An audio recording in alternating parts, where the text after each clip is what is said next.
स्वागत है भाई लोग चैनलवा पर।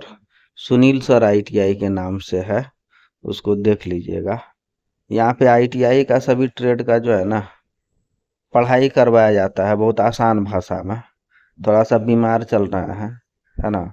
सर्दी लगा हुआ है इसीलिए थोड़ा सा आवाज भारी लग रहा होगा, इसलिए आप प्रयास करेंगे हम समझाने का। भूल चूक त्रुटि हमसे भी हो सकता है भाई, है ना।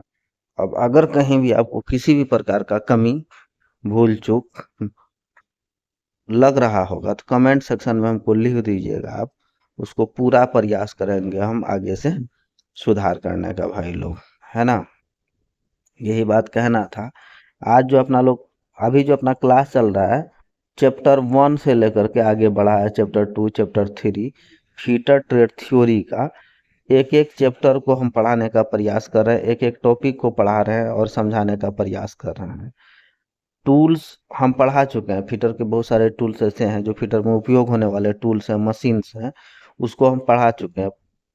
प्ले लिस्ट में जा करके फिटर थ्योरी में या और फिटर प्रैक्टिकल में, है ना, क्लास में जा करके अगर देखिएगा, या एक और लिखा मिलेगा आपको फिटर टूल्स, है ना, उसमें जा करके अगर देखिएगा तो बहुत सारा टूल्स के बारे में हम बाय फिगर बाय प्रैक्टिकल हम करवाए हुए हैं। वहां से भी आपको बहुत सारा जानकारी मिल जाएगा। आज जो अपना टॉपिक है अगला, ये है कैलिपर्स का। कैलिपर क्या होता है, उसका उपयोग कैसे करते हैं, कितने टाइप के होते हैं, है ना, उसको उपयोग करना भी आप सभी को हम बताने जा रहे हैं आज, है ना। अब देख लीजिए, सामान्य रूप से प्रयोग होने वाले कैलिपर्स का नाम बताएंगे आपको, जो रोज यूज होता है, वर्कशॉप में तो हर हाल में होता है कैलिपर का यूज। इसमें जो टाइप है आपका वो सब भी बताने का हम प्रयास करने वाले हैं।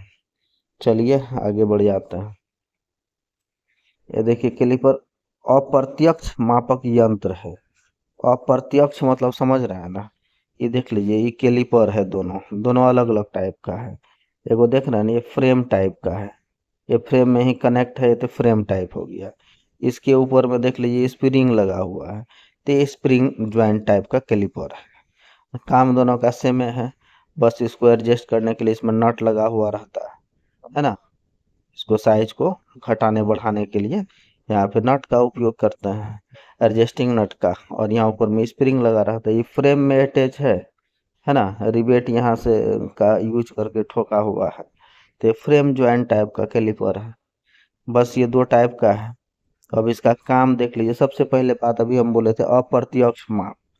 इस कैलिपर, ये तो मेजरमेंट टूल है ना। माप यहाँ, मापक यहाँ लिखा हुआ है, यंत्र लिखा हुआ है, तो ये तो हम समझ रहे हैं मापने वाला कोई औजार है ना। तो अब इसमें है अप्रत्यक्ष, कहने का मतलब स्टील टूल देखे ना, स्केल देखे है ना, उसमें रीडिंग लिखा रहता है ना। उसमें जो रीडिंग लिखा रहता है एमएम में रहता है, सेंटीमीटर में रहता है, इंच में रहता है ना, 1 2 3 4। स्टील रूल में जो आप लोग देखे होंगे, या स्केल जिसको अपना लोग बोलते हैं, है ना। स्केल पे रीडिंग लिखा हुआ रहता है, तो स्केल के माध्यम से अपना लोग कोई भी जॉब को मापते हैं। मापने का जरूरत कहीं भी आता है तो स्केल का भी यूज करते हैं ना अपना लोग, सीधा लाइन खींचने के लिए यहाँ से यहाँ तक कितना एमएम का है, इसको मापने के लिए स्केल का यूज कर लिए हम। स्केल पे रीडिंग यहाँ लिखा रहता है, स्केल उठा करके यहाँ लगा दिए, तो जहां से जहां तक है 1 से लेकर के 5 तक है, तो समझ गए भैया ये 50 mm का है माप, है ना। यहाँ से यहाँ तक का दूरी हमारा 50 mm का है। ये स्केल लगा है, सामने से यहाँ 1 और यहाँ 5 लिखा हुआ है एंडिंग पॉइंट पे, तो हमको सामने फ्रंट पे दिखा ना, तो प्रत्यक्ष रूप से दिखा और सीधे हम समझ गए ये 50 mm का है। ये प्रत्यक्ष दिखा ना, अपने सामने था। प्रत्यक्ष मापी यंत्र अपना क्या हो गया, स्केल हो गया, स्टील रूल जिसको बोलते हैं वो, क्योंकि सभी उसमें जो है रीडिंग लिखा हुआ रहता है जिससे मापते हैं, अप्रत्यक्ष रूप से दिखता है। इसमें तो देख लीजिए यहाँ से आता कोई रीडिंग लिखा हुआ है, लेकिन यह मेजरमेंट टूल है, इसमें लिखा हुआ है नहीं, इसलिए क्या हो गया, ये अप्रत्यक्ष हो गया। प्रत्यक्ष जो स्केल पे लिखा हुआ है 1 2 3 जो भी है, और इसमें जहाँ पे नहीं लिखा हुआ वो अप्रत्यक्ष हो गया। समझ में आ गया होगा मेरे ख्याल से। अब देख लीजिए, इसको थोड़ा सा हम मिटा देते हैं। प्रत्यक्ष और अप्रत्यक्ष के बारे में आप लोग समझ गए होंगे मेरे ख्याल से। अब देख लीजिए इसका यूज कैसे करना है ना। ये जो आपका कैलिपर है ये आउटसाइड मापने के लिए, आउटसाइड कैलिपर इसको कहते हैं, frame joint outside caliper, outside caliper, ठीक है। ये जो है कोई भी जॉब का बाहरी माप ले सकता है, बाहरी डायमीटर। जैसे ये हमारा कोई गोलाकार जॉब ठीक है, इस जॉब का यहाँ से यहाँ तक क्या डायमीटर है ना, इसका डायमीटर कितना है। तो जॉब का डायमीटर को चेक करने के लिए क्या करेंगे हम, ये जो है कैलिपर को यहाँ से लेकर के यहाँ तक लगा दें, ठीक है। फ्रेम ज्वाइंट, फ्रेम टाइप का ज्वाइंट कैलिपर जो है, इसको बाहर इसके, इस जो अपना ऑब्जेक्ट है इसका डायमीटर को चेक करने के लिए इस ऑब्जेक्ट के बाहरी साइड में कैलिपर का को लगा दिए हम, फैला दिए कैलिपर। अब ये फैला हुआ है हमारा कैलिपर, इसको उठा करके ले आए हम स्टील रूल पे या स्केल पे, इसको एक पॉइंट को यहाँ रख दिए हम, ठीक है। एक पॉइंट को यहाँ रख दिए, दूसरे पॉइंट यहाँ पे जहाँ भी वो हमारा टच हो रहा है, ये हमारा क्या है कैलिपर है। एक पॉइंट टच हो रहा है 1 पे, एक पॉइंट टच हो रहा है 3 पे। तो इसका जितना भी mm हो, 20 mm हो, 25 mm हो, जितना भी ये फैला रहेगा, स्टील रूल की सहायता से इसके रीडिंग को अपना, इसके बाहरी व्यास को, बाहरी डायमीटर को अपना लोग चेक कर लेते हैं।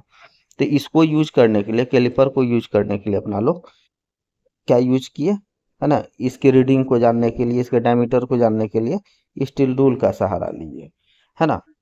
इसमें तो रीडिंग था नहीं, इसलिए इसको बोलता है ना अप्रत्यक्ष मापी यंत्र।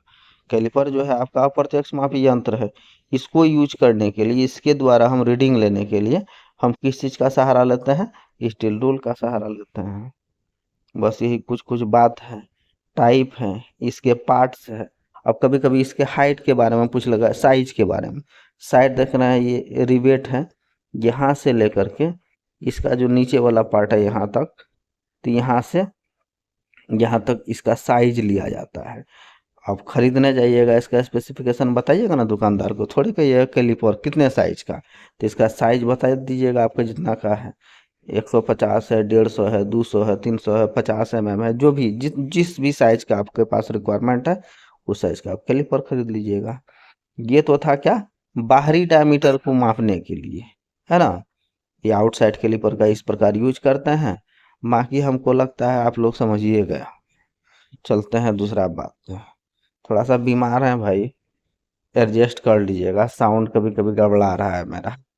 अब क्या है, लेग, वही लेग था अभी जो बता रहे थे। आउटसाइड कैलिपर बाहरी माप लेने हेतु, अभी जो आपको बताए थे आउटे साइड कैलिपर था ही, है ना। बाहरी माप लेने के लिए आउटसाइड कैलिपर का उपयोग करते हैं, है ना।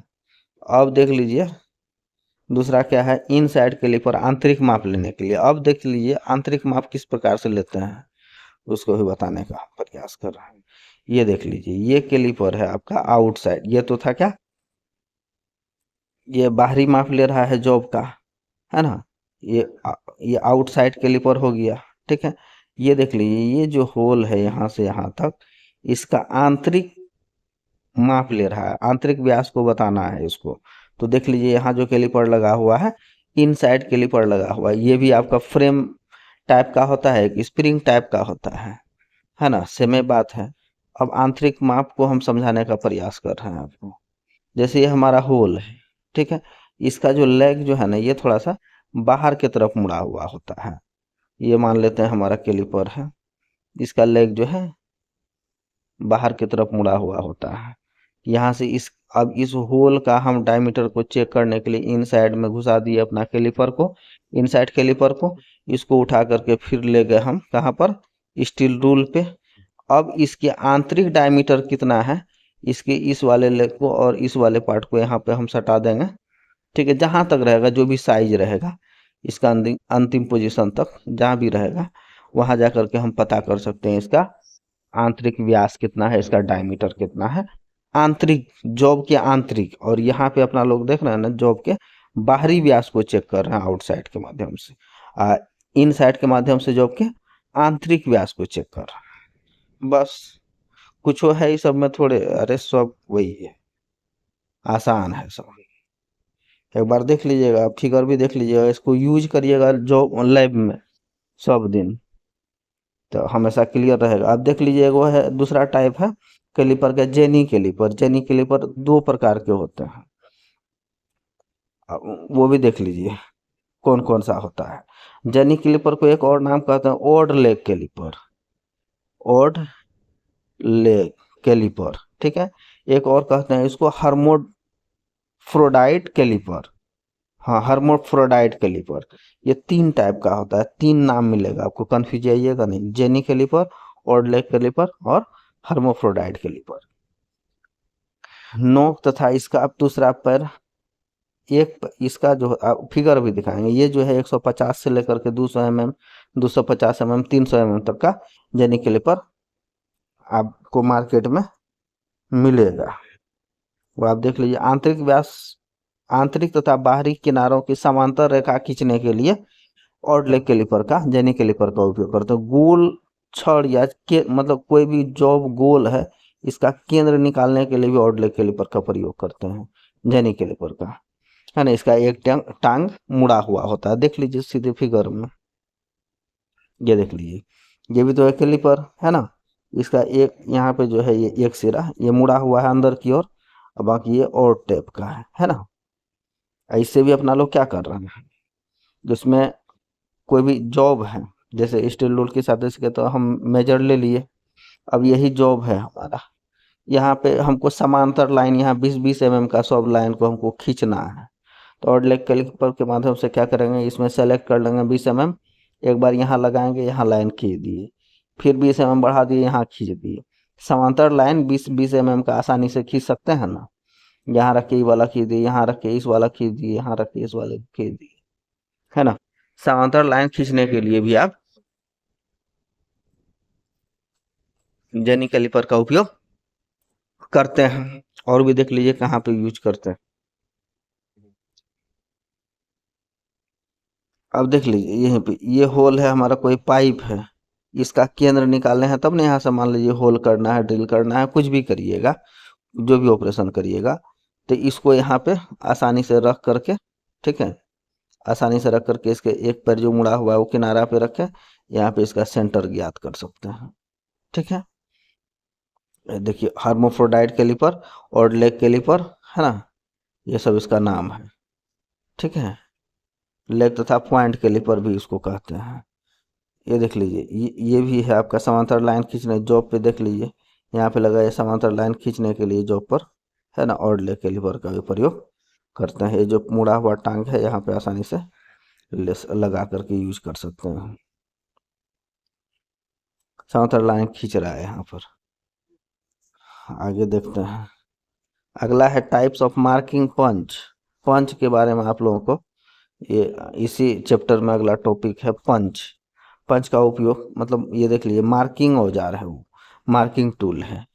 पंच जो है आपका कहीं भी चिन्ह लगाना है कोई भी जॉब पे, यहाँ पे मान लेते हैं कि ये हमारा कोई पाइप है, कोई जॉब है, यहाँ पे ड्रिल करना है, इसका केंद्र पे ड्रिल करना है, तो यहाँ पे मार्किंग करिएगा ना, चिन्ह लगाइएगा ना, तो कलम से थोड़े, चौक से अगर घसते हैं मार्किंग मीडिया के माध्यम से, वो तो परमानेंट थोड़े रहता है, पानी वगैरह डालिएगा या फिर हाथ वगैरह लगेगा वो तो मिट जाता है। तो उसके लिए क्या करते हैं, इसका अस्थाई चिन्ह डालने के लिए, चिन्ह को पक्का करने के लिए पंच का उपयोग करते हैं। यहाँ पे मार दिए एक हथौड़ी बॉल पेन हैमर का यूज करके, वहाँ चिन्ह लग जाता है लोहे पे, मेटल पे, तो फिर आसानी से वहाँ ड्रिल कर सकते हैं जो भी ऑपरेशन आपको करना है। प्रत्येक पंच का जो है अलग अलग विशेषता है, सबका अलग अलग वर्णन है, और उसको आप आगे देखिए ना क्या क्या।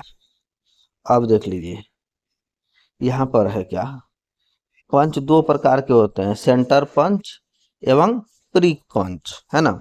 सेंटर पंच देख लीजिए यहाँ पे, इसका जो पॉइंट है ये है आपका सेंटर पंच, इसका जो पॉइंट है वो सीधे 90 डिग्री पे है ना, एकदम स्ट्रेट में है उसका पॉइंट, इसलिए सेंटर नाम भी उसका वही दिया है। सेंटर पंच का जो ये पॉइंट होता है वो 90 डिग्री पे होता है, ठीक है।